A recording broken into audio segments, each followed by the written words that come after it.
نمازوں کے بعد بھی ہاتھ اٹھانے کا مسئلہ سمجھ لیجیے، اس بارے میں بھی مختلف قسم کی غلط فہمیاں پائی جاتی ہیں۔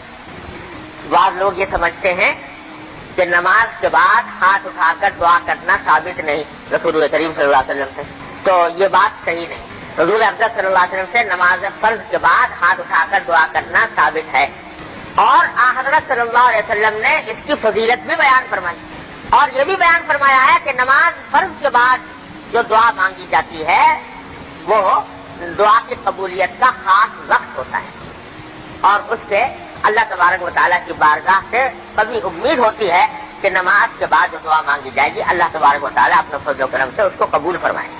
تو نماز کے بعد، فرض نماز کے بعد دعا کرنا بھی ثابت ہے، ہاتھ اٹھانا بھی ثابت ہے، البتہ ایک چیز ایسی ہے جو ثابت نہیں ہونے کا معنی حضور اکرم صلی اللہ علیہ وسلم سے ثابت نہیں۔ وہ کیا کہ اس طرح دعا مانگنا سب کا کہ جس وقت امام شروع کرے دعا اسی وقت بھی مقتدی کرے شروع، اور جب امام ختم کرے تو مقتدی بھی اسے ختم کرے۔ یہ اس طرح دعا مانگنا کہ تمام مقتدی انتظار کرتے رہے جب امام صاحب شروع کریں گے دعا مانگنا پھر ہم بھی شروع کریں گے، اور انتظار کرتے ہیں جب وہ ختم کریں گے تو ہم بھی ختم کریں گے۔ یہ جو التزام اور پابندی ہے یہ حضور اکرم صلی اللہ علیہ وسلم سے اور صحابہ کرام سے ثابت نہیں۔ ثابت نہ ہونے سے بھی معنی سمجھ لیجیے کہ ثابت نہ ہونے سے یہ معنی نہیں ہے کہ ایسا کرنا ناجائز ہے۔ بہت سی چیزیں حضور اکرم صلی اللہ علیہ وسلم سے ثابت نہیں ہے مگر جائز ہے۔ لاؤڈ اسپیکر ثابت ہے حضور اکرم صلی اللہ علیہ وسلم سے، لاؤڈ اسپیکر پر بیان کرنا، لیکن ثابت نہیں ہے مگر جائز ہے۔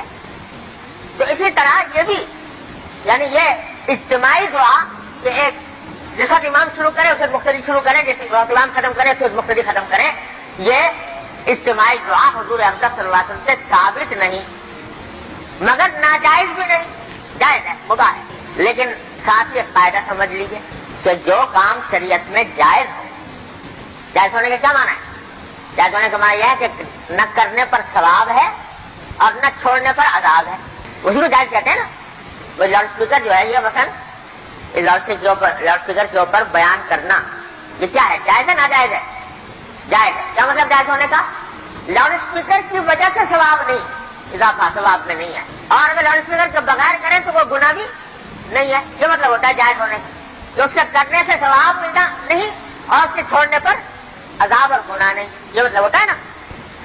قاعدہ یہ ہے کہ جو چیز جائز ہو اگر اس کو آدمی سنت سمجھنے لگے، ٹھیک جائز مگر سنت سمجھ لے، یا واجب سمجھنے لگے، اس کے چھوڑنے پر گناہ سمجھنے لگے، تو پھر وہ چیز بدعت بن جاتی ہے، ناجائز بن جاتی ہے۔ لہذا یہ جو میں بتا رہا ہوں اجتماعی دعا کہ ایک ساتھ شروع کرنا ایک ساتھ ہی ختم کرنا یہ جائز ہے مگر سنت نہیں، واجب نہیں، ضروری نہیں۔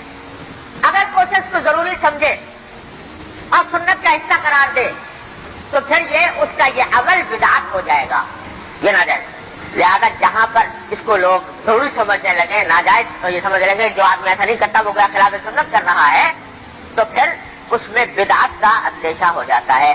لہذا ایسی صورت میں اس کو ترک کر دینا۔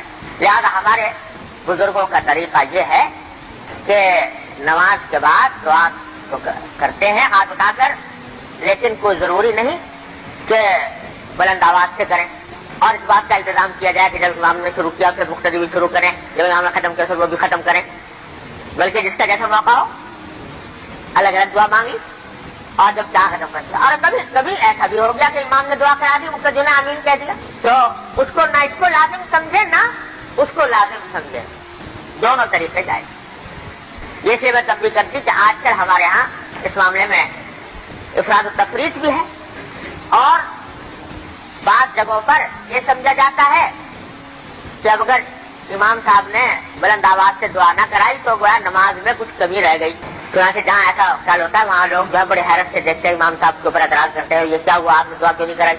اس کا مطلب یہ کہ اس کو نماز کا لازمی حصہ سمجھنے لگے ہیں، جو ایک عمل کو بدعت بنا دینے کا کے لیے کافی ہو جاتا ہے۔ اس واسطے چھوڑنا چاہیے، کبھی کبھی چھوڑ دیا کبھی عمل کر، یہ ہے جو اس معاملے میں معتدل موقف۔